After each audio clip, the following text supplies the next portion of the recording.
Hey everyone, Ryan here, and welcome to another episode of BGP Game Dev. In this episode, I'll be talking about what my true goals with game dev are. So, do I want to be the next big rockstar indie game developer like Eric Barone or Toby Fox? Or do I want to make this my full-time job? Well, I'm here to answer those questions in this video. So, money and fame aren't really the main goal of my game dev journey, but as a human being, and just like all of you, I do have that yearning for attention and to earn a little money from my games, and I'd be lying if I said I wasn't interested in money or fame.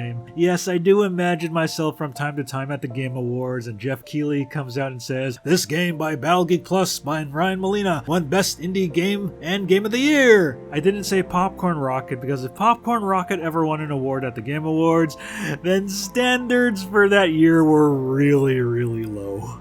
I do have thoughts of my games magically getting enough money so I would never need to work again, but if I really wanted to make money, then I would be making Super Dragon Fantasy Quest Warrior Extreme Part 11 Impact rather than a game where you shoot popcorn in space. Or I can do, Call of Justice Duty Calls, or the next big arena shooter, Fence Night Pub Z. I'm just making that up right off the bat.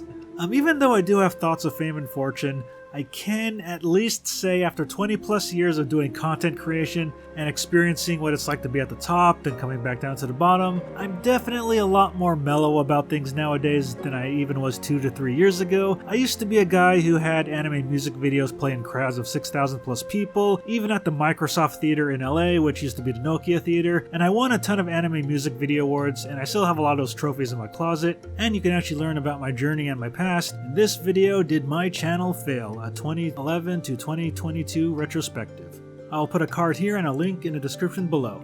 Just thinking about it, fame and fortune isn't really as important to me now as it used to be back then because I needed fame and fortune to make a living off YouTube, but now I don't really have an interest in making a living off YouTube or even game development. But yeah, I'm not going to deny, the human need for attention and money because, we all have it. And after experiencing the highs and lows with internet fame over my 20 plus years of content creation, I can finally gladly say I would rather be famous for 10 people rather than tens of thousands because fame ain't fun, man. And I've explained my experience with fame in my memoir, the Vegeta Insane 20th Anniversary Special, which is free to download on my Vegeta Insane website, and my life as an influencer video and Did My Channel Fail video, which I will provide links in the description below. And I know some people might be saying, well, if you don't care about being famous, then why not just release your games for free? Well, I want the entire experience of having my games on an actual storefront like the PlayStation Store, the Xbox Store, and the Nintendo eShop because my childhood dream was to actually launch a game on the NES, complete with a box, manual,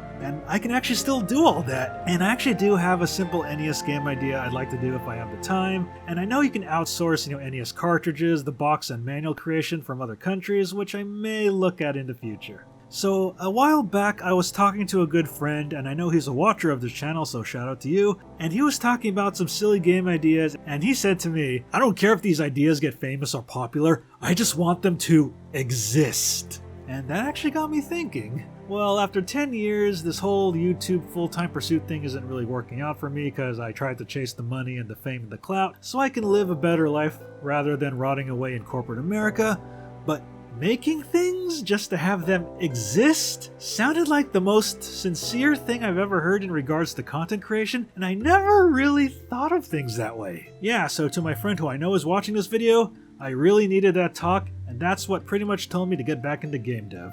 And I honestly don't plan on making a ton of money doing game dev, but I'm having so much fun doing it that I'm willing to spend a ton of my own money to make my wacky dreams come true, so it's more of a super expensive hobby rather than a business pursuit, but I'm still focusing a lot on the business aspects of game dev since I did turn Geek Plus into an LLC, a limited liability company last year, to handle the financial stuff, and I do have to have a legal business entity to get my games published on the consoles.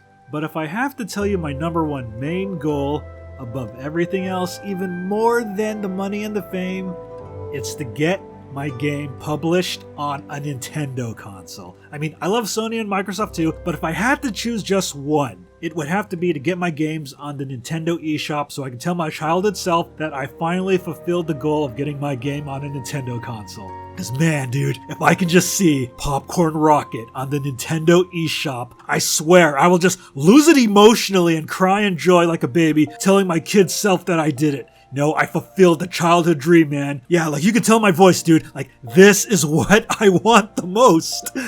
Even though it's a very, very short-term goal, I have to see Popcorn Rocket on the Nintendo eShop. Whew.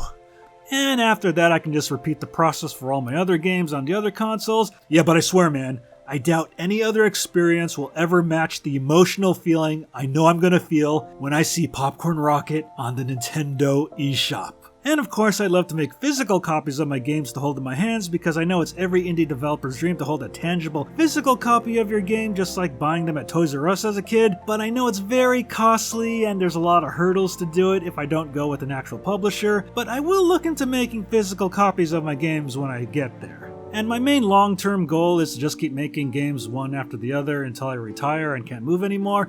Fame and money are nice, but I really want to make games to express my creativity the way I want to, without any corporate interference looming over my head, and I just want these games to exist. And if they get famous and make money, more power to them. And I think Joseph Gordon-Levitt said it best about the movie industry. You don't make movies to make money, you make money to make more movies. And James Rolfe, the angry video game nerd, said on multiple occasions that he makes movies not to become rich, but because it's creatively fulfilling. And after over 20 plus years of content creation myself, and trying to pursue YouTube as a full-time job and not really having it work out, I'd rather now make content for the fun of it, rather than trying to become famous and make money. And I can say this with a lot of clarity because I have another business venture that I'm pursuing that isn't video games or YouTube, and it requires far less of the work, and one of these days I'll talk about it here on the channel, and if I've already talked about it, go watch that video. So anyways, I wish you all the best of luck in your game dev endeavors, and it's still my goal, man, to see Popcorn Rocket on the Nintendo eShop. You can hear the conviction in my voice, man. I'm gonna make this happen,